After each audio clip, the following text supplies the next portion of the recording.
नमस्कार, बहुत बहुत स्वागत है आप सभी का। आप देख रहे हैं एनएमएफ न्यूज, आपके साथ मैं हूं नमता चौधरी। कहते हैं बच्चे इस देश का भविष्य हैं, और सिर्फ इस देश की अगर हम बात करें तो कहना गलत होगा, क्योंकि दुनिया के जितने भी देश हैं उनका भविष्य वहां के बच्चों पर ही निर्भर करता है, बुजुर्गों पर या फिर 40+ लोगों पर नहीं। इसीलिए उन छोटे छोटे बच्चों को अगर अच्छे से शिक्षा मिल जाए, दीनी तालीम के साथ साथ वो बेसिक चीजें भी पढ़ा दी जाएं जो बाकी बच्चों को पढ़ाई जा रही है लेकिन एक समुदाय को नहीं पढ़ाई जा रही, तो निश्चित तौर पर यह उनके साथ भेदभाव है। लेकिन अगर इसी कड़ी में आप बात करेंगे उत्तराखंड की, तो यहां पर एक नया अध्याय लिखा जाने वाला है, क्योंकि 1 जुलाई 2026 से यहां पर बड़ा बदलाव होगा। नई अल्पसंख्यक शिक्षा अधिनियम 1 जुलाई 2026 से लागू हो जाएगा, जिसको परमिशन राजभवन से भी मिल गई है। अगस्त 2025 का जिक्र कर लेना यहां पर जरूरी है, क्योंकि ये वो महीना रहा जब विधेयक को विधानसभा में पारित कराया गया था और उसके बाद मंजूरी के लिए भेज दिया गया था और राजभवन ने भी इस पर मुहर लगा दी है। यानी ये जो विधेयक लाया गया था ये अब एक्ट बन चुका है। अब इसका मकसद क्या होगा, ये कैसे काम करेगा, मैं आपको बहुत विस्तार से बता देती हूं। इसकी मुख्य विशेषताएं क्या है ये मैं आपको बता देती हूं। दरअसल पहले उत्तराखंड मदरसा शिक्षा बोर्ड अधिनियम 2016 और गैर सरकारी अरबी पारसी मदरसा मान्यता नियम 2019 को ये सब चीजें चल रही थी, लेकिन 1 जुलाई 2026 से ये सब निरस्त हो जाएगा। मोटे मोटे और आम शब्दों में अगर आप समझेंगे तो मदरसा बोर्ड खत्म।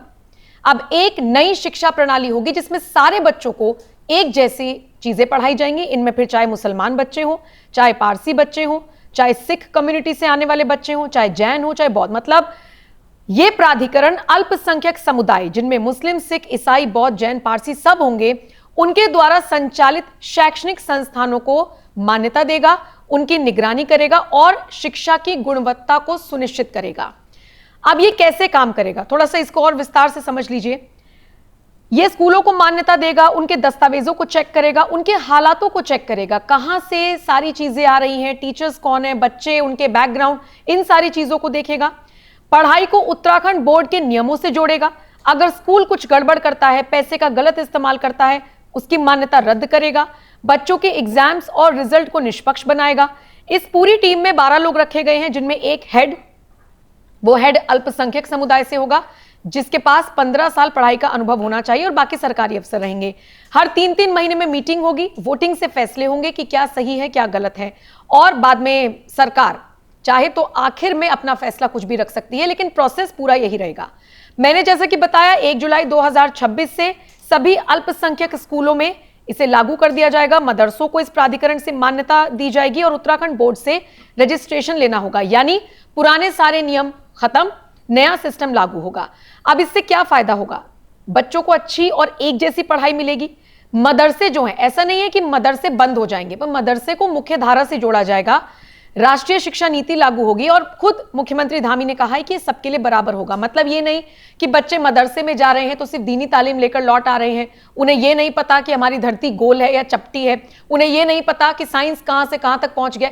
सिर्फ दीनी तालीम तक सीमित नहीं रहना होगा। हाँ, ऑप्शन दिया गया है कि आप नई शिक्षा प्रणाली के तहत काम कीजिए, ताकि जो बेसिक चीजें हैं और जो बच्चों को पता होनी चाहिए वो उनको रूबरू कराया जाए, मतलब वो इनसे वंचित ना रहे। तो उत्तराखंड ऐसा पहला राज्य बन गया है जिसने ये नई शिक्षा प्रणाली, आप कह लीजिए, सारे अल्पसंख्यकों के लिए लागू कर दी है।